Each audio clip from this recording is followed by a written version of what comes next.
Hello everybody, I'm Nicholas, and today we're going to take a look at how to put a SnapBag on a SL1 or Mini. It's switch or mix, they're built the same and the mounting systems are the same. So let's go ahead and take a look at how the Mini is built. You have 4 holes, one at each corner and diagonal. These are to welcome the rods.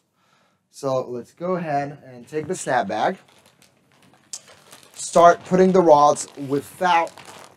You have 2 sides, one without white Velcro, one with white Velcro. So you want to put in the sides without white Velcro first.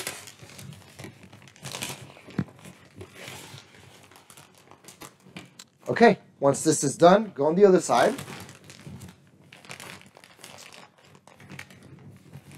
And put the rods with the white Velcro in it. So as you see, they stick out. That's normal. That's because we're going to give tension to the whole bag now. So take your SnapBag and just slide it up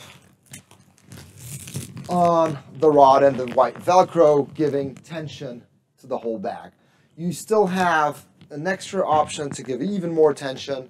It's 2 Velcros that slide at the back behind the light.